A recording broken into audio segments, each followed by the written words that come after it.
sexual libertinism is associated with the decline of cultures throughout history. It's one of the main signs of decadence. You say that sexual radicalism grows directly out of economic radicalism and feminism out of Marxism.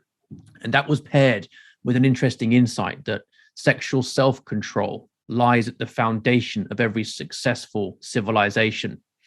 Now, to attack the foundations of a civilization can be done very effectively through dismantling sexual self-control. Would you agree with that?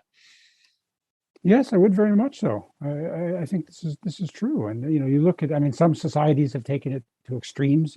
Obviously the Spartans, but again, the Puritans popularized this and spread it throughout the society and taught the gentry class of England and New England how to to get this under control. And you can make it about other examples too. I point out in the book how Frederick Douglass, the slave from Maryland, he eschewed alcohol. He renounced all alcohol because he knew that that alcohol was given to the slaves to at Christmas and other times to prevent them from running away or plotting insurrection.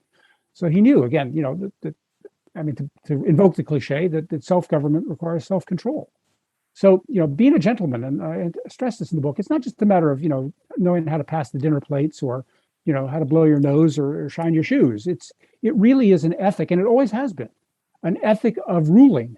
If you go back to the early examples, Machiavelli, Castiglione, Thomas Eliot's Book of the Governor in England, they've always been a code for statesmen and for rulers, or simply for later on just for citizens. But still, all of that is a code of conduct for ruling yourself and ruling your society. So those who want to trivialize manners and need to, it's very, very narrow. It's much more important than people give it credit for. And because the family is the fundamental social unit, we can see the failure of governance there very clearly and what it leads to. You write that the poverty in history's most affluent countries does not result from lack of wealth or generosity, but from overindulgence in sexual freedom and from governments who exploit that indulgence by turning poor women and children into welfare addicts to increase their own power.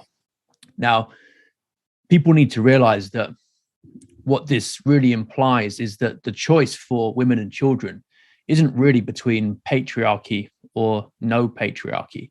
It's between the benevolent, loving patriarch of the father or the all-encompassing state. And which is worse? For someone who thinks that all patriarchy is bad, which of the two is worse? I would argue that the form of patriarchy that is preferable isn't bad at all. It's the loving rule of the father as king of the family. But if you don't accept that, then you're not going to be liberated and free. Instead, you're going to be brought under the control or brought into the harem of the state. Yeah, very, very much so. I mean, this is a trend we see in many standard revolutions. I mean, we had, if you look in the French Revolution, you had the rights of man, and that sounded great, but then you had the Reign of Terror, and sometimes some of it was perpetrated by the same people. So the first is the promise of freedom, and then there's the corollary authoritarianism that comes with it if you're not careful. And as I've pointed out, this has been, the sexual revolution has been this way for men because it's been this kind of honey trap of sexual freedom followed by criminal accusations of harassment and rape and various things.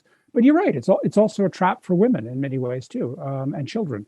They too, it's peddled, it's advertised as freedom, sexual freedom for women, but they too are under the authority of the state.